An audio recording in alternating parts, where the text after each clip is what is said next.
Mungkin kalian bertanya, bagaimana sih pola pikir orang kaya dan bagaimana perasaan mereka memiliki banyak uang? Selamat datang kembali di channel ini.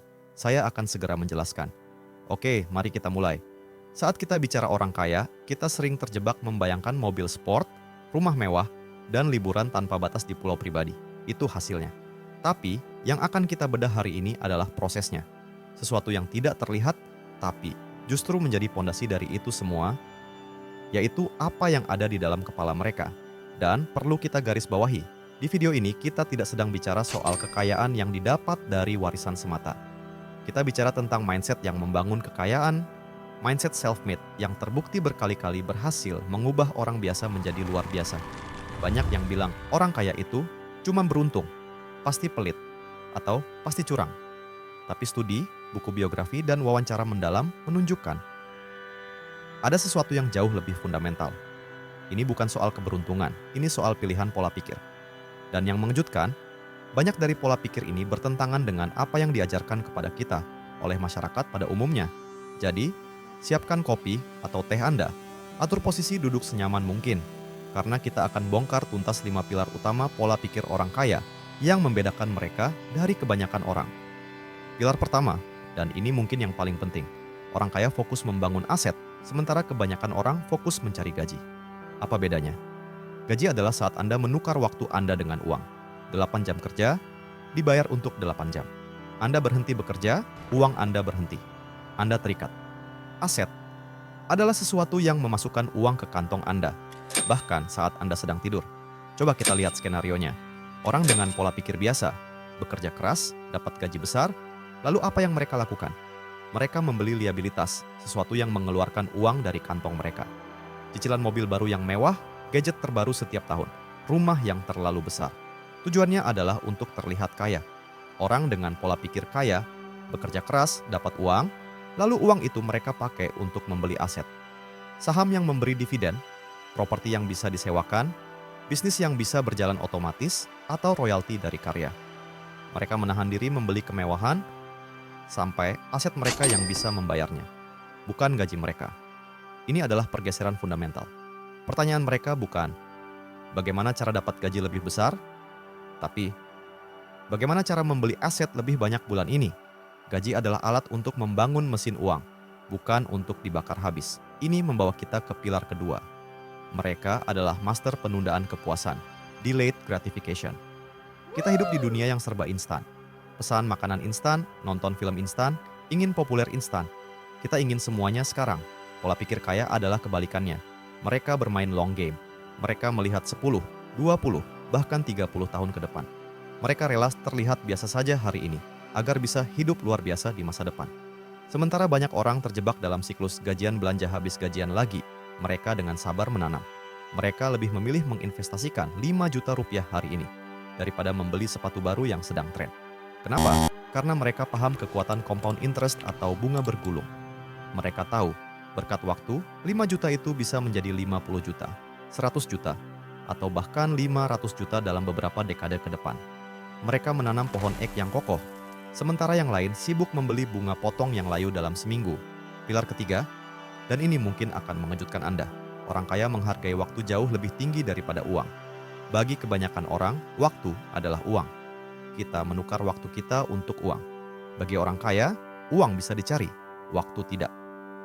Waktu adalah satu-satunya sumber daya yang benar-benar terbatas dan tidak bisa didaur ulang. Apa buktinya? Mereka tidak ragu mendelegasikan. Mereka akan membayar orang lain untuk membersihkan rumah, mengurus administrasi, atau bahkan mengantri. Bukan karena mereka malas, tapi karena mereka menghitung. Jika waktu mereka bernilai 1 juta rupiah per jam saat dipakai untuk membangun strategi bisnis, kenapa mereka harus menghabiskan 3 jam untuk menyetir di tengah kemacetan? Padahal mereka bisa membayar supir 100.000 per jam. Waktu yang terbeli itu, mereka gunakan untuk fokus pada hal yang bernilai lebih tinggi. Berpikir, belajar hal baru, membangun strategi bisnis lain, atau yang terpenting, bersama keluarga mereka. Mereka membeli waktu mereka kembali. Pilar keempat, mereka tidak pernah berhenti belajar. Bagi banyak orang, belajar itu selesai saat wisuda. Dapat ijazah, selesai. Setelah itu, fokusnya kerja, kerja, kerja. Bagi orang kaya, wisuda adalah awal dari pembelajaran yang sesungguhnya. Mereka adalah pembaca yang rakus. Lihat saja rak buku Bill Gates, Warren Buffett, atau Elon Musk. Mereka membaca biografi orang sukses, buku soal investasi, psikologi, kepemimpinan, dan tren masa depan. Mereka ikut seminar, punya mentor, dan tidak pernah merasa sudah tahu segalanya. Mereka paham bahwa investasi terbaik adalah investasi ke leher ke atas, ke otak mereka sendiri. Saat orang lain pulang kerja dan menghabiskan 3 jam nonton TV atau scrolling media sosial tanpa tujuan, mereka menghabiskan 1-2 jam untuk membaca. Mereka terus mengupgrade software di kepala mereka, karena mereka tahu pendapatan mereka hanya akan tumbuh sejauh pengetahuan mereka tumbuh. Pilar terakhir dari pola pikir, mereka mengelola risiko, bukan menghindarinya. Ada mitos bahwa orang kaya itu berani ambil risiko gila. Itu salah. Yang mengambil risiko gila itu namanya penjudi, dan penjudi biasanya berakhir bangkrut. Orang kaya mengambil risiko yang terukur, calculated risk.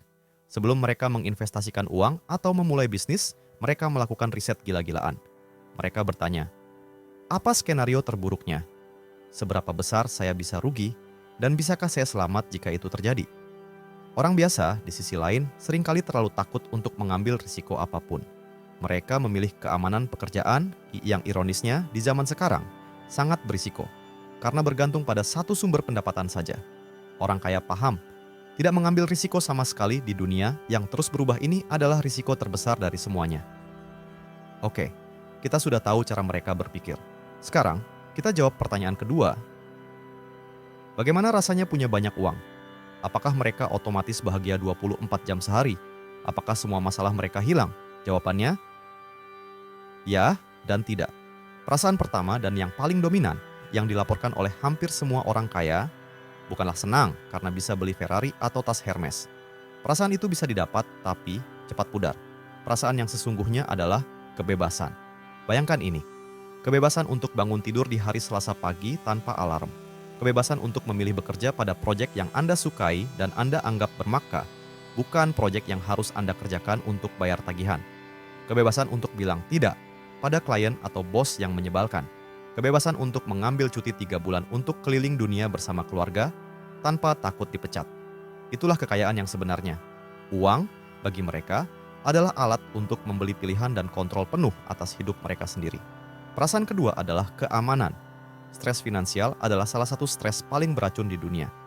Kekhawatiran, gimana bayar cicilan bulan depan? Atau gimana kalau tiba-tiba anak sakit dan butuh biaya besar? Itu menggerogoti kesehatan mental dan fisik.